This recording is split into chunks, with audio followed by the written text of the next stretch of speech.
ناگا پروت دنیا کا سب سے بڑا پہاڑی سلسلہ ہے اور پاکستان کی دوسری بلند ترین چوٹی بھی۔ اس کی اونچائی 26,660 فٹ اور 8,126 میٹر ہے۔ پاکستان کے علاقے گلگت بلتستان کے علاقے میں واقع ہے۔ یہ کوئی واحد پہاڑ نہیں بلکہ بلند ہوتی گئی پے در پے پہاڑوں اور عمودی چٹانوں پر مشتمل ایک ایسا دیوہیکل مٹی اور برف کا تودہ ہے جو برفانی چوٹیوں پر اختتام پذیر ہوتا ہے۔ یہ بلند اور پروقار چوٹی شان و شوکت کے ساتھ کھڑی ہے۔ یہاں ناگا پروت کے سائے میں دریائے سندھ بہہ رہا ہے۔ یہ دنیا کے کسی اور پہاڑ سے زیادہ انسانوں کے لیے سخت سنگ دل اور بے رحم ہے۔ اس نے بہت سے کوہ پیماؤں کی جان لے لی ہے۔ ان کی تعداد 32 سے زیادہ ہے۔ دنیا کے بلند پہاڑوں میں یہ سب سے آخر میں سیر ہوئی۔ پہاڑ کی بلندی اور چڑھائی جو ہر کوہ پیما کی ذاتی دشمن ہوتی ہے اور ناگا پروت سے دریائے سندھ سے صرف 14 میل کے فضائی فاصلے پر 3000 فٹ کی بلندی پر بہہ رہا ہے۔ اتنی تیزی سے بلند ہوتا ہوا یہ پہاڑ جس کو سر کرنے کی خواہش کا خطرناک رد عمل ہوتا ہے۔ یہاں نیچے دریا کے قرب میں شدید گرمی اور ناگا پروت کی بلندیوں پر شدید سردی ہوتی ہے۔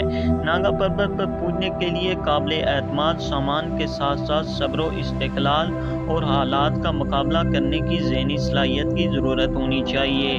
20,000 فٹ سے بلندی پر آکسیجن کی کمی جسم، دماغ اور جذبے کو کمزور کر دیتی ہے اور رد عمل خطرناک حد تک سست پڑ جاتا ہے۔ توانائی ختم ہو جاتی ہے اور قوت ارادی کمزور پڑ جاتی ہے۔ قدیم عقائد کے مطابق ہمالیہ اور قراقرم کی دوسری بلند چوٹیوں کی طرح اسے بھی مطلون مزاج روحوں کا مسکن سمجھا جاتا تھا۔ اس کے قرب و جوار میں آباد مقامی لوگوں کا کہنا ہے کہ اس کی چوٹیوں پر بھی پریوں کے بسیرے ہیں اور وہ اس کی حفاظت کرتی رہتی ہیں۔ جب سورج کی روشنی اپنے شباب پر ہوتی ہے تو اس بلند پہاڑ کی بلند کاٹھیوں سے دھواں سا اٹھتا نظر آ رہا ہوتا ہے تو مقامی لوگ کہتے ہیں کہ پریاں اپنا کھانا پکا رہی ہیں۔ اس پہاڑ پر رہنے والی کچھ اور دوسری مخلوق جن میں کچھ ڈراؤنی اور خوفناک ہیں۔ ان میں شیطانی روحیں، دیوہیکل مینڈک، 100 فٹ لمبے برفانی ایزے بستے ہیں۔ یہ سب کچھ بڑا رومانی لگتا ہے لیکن آج بھی وہاں کے لوگ اس پر یقین رکھتے ہیں۔ گلگت سے دریا کی طرف جاتے ہوئے کہیں کہیں سے ناگا پروت دکھائی دیتا ہے۔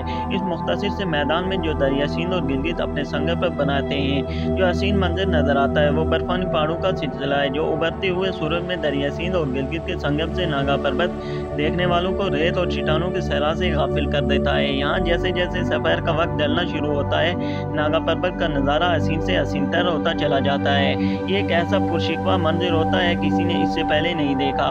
بادلوں سے اوپر ایک انشوئی برف کی دنیا روشن سے روشن تر نظر آتی ہے۔ بس سکوت کے عالم میں آنکھیں پھاڑے اسے دیکھے جاؤ جس کے نیچے بادلوں کے گہرے سائے منظر کو اپنے دوش میں لے رہے ہوتے ہیں۔ یہ دیکھنے والوں کو اس ناممکنات کا احساس پیدا کرتا ہے کہ کوئی وہاں موجود ہے تو اس کے آگے کوئی اہمیت نہیں۔ ناگا پروت کی مشرقی جانب استور کی طرف اسے دیکھا جائے تو یہ ناگا پروت سر اٹھائے بادلوں سے نکلا ہوا ناقابل یقین کی حد تک انتہائی خوبصورت نظر آتا ہے جو یہ اپنی بلندیوں اور وسعتوں میں کھڑا نہایت معصوم دکھائی دیتا ہے جس میں پاکیزگی، سکون، شکوہ اور نزاکت اور لطافت کے ساتھ اس دنیا کا حصہ نہیں بلکہ آسمانی دنیا کی مخلوق نظر آتا ہے۔ یہ ایک ایسا نظارہ ہوتا ہے جو دیکھنے والوں کے وجود کے اندر محلول کر جاتا ہے جہاں سے پاکیزگی اور محبت کے سوتے پھوٹتے ہیں۔ غروب آفتاب کے وقت یہ گلابی روشنی کے سمندر سے ابھرا ہوا موتیوں کا ایک جزیرہ لگتا ہے لیکن یہ صرف ان لوگوں کے لیے ہے جو اسے بڑی محبت اور حقیقت سے دور دراز کا سفر طے کر کے دیکھنے یا اسے سیر کرنے آتے ہیں۔ لیکن اس کے دامن میں سنگلاخ چٹانوں پر جو لوگ رہتے ہیں ان کے لیے یہ ایک ننگا پہاڑ ہے۔ اسلام آباد سے گلگت جانے والے ہوائی جہاز ناگا پروت کے پاس سے گزرتے ہوئے کافی وقت لیتے ہیں۔ ہوائی جہاز کی کھڑکیاں کے سامنے عمودی سفید چٹانوں کی ایک پوری دنیا جس میں دانے دار سطحیں اور بدنما دھوتیاں نکالے گلیشیئر کالی چٹانوں میں گری تنگ کاٹھیوں میں سے جھانک رہی ہوتی ہیں۔ ادھر ادھر بکھری بڑی چٹانوں کے بیابان میدان آہستہ آہستہ گزر رہے ہوتے ہیں۔ ناگا پروت کے دامن تک پہنچنے کے کئی راستے ہیں۔ یہ راستے جو پگڈنڈیوں کی صورت تھے اور وہاں تک پہنچنے کا سفر کئی ہفتوں کا ہوتا تھا مگر اب یہاں سڑکیں بن چکی ہیں اور اگرچہ یہ سڑکیں سلائیڈنگ کی وجہ سے بہت بری حالت اور دنیا کے خطرناک ترین راستوں میں سے اس کا شمار ہوتا ہے تاہم اس کی بدولت فیصلے دنوں سے گھنٹوں میں سمٹ گئے ہیں۔ پہلے کی نسبت جب اس کو قریب سے قریب تر دیکھنے کی شدید خواہش کے لیے ہفتوں تک پیدل سفر کرنا ہوتا ہوتا تھا۔ اگرچہ نانگا پربت قریب پہنچنے کی خواہش کتنی ہی شدید ہو مگر پھر بھی ہر ایک کے بس کی بات نہیں، کیونکہ خطرناک راستوں کے ساتھ زندہ گلیشیئروں کو عبور کرنا ہولناک کے ساتھ ساتھ خطرناک بھی ہے۔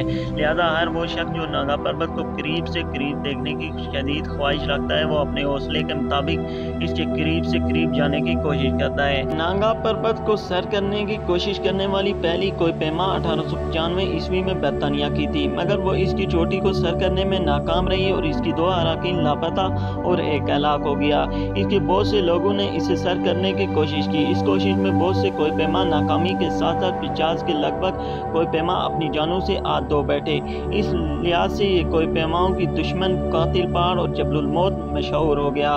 اس کے باوجود کوہ پیماؤں کا جذبہ ٹھنڈا نہ ہوا، اسے سر کرنے کی کوششیں جاری رہیں۔ آخرکار اس پہاڑ کی حفاظت کرنے والی روحیں نرم پڑ گئی اور 1853 عیسوی میں اس چوٹی کو آسٹریا کے ایک جرمن کوہ پیما ہرمن کوہلر نے اسے سر کر لیا۔ اس طرح دنیا کی یہ 8ویں بلند ترین چوٹی سب سے آخر میں سر ہو گئی اور انسانی عزم کے سامنے سرنگو ہو گئی۔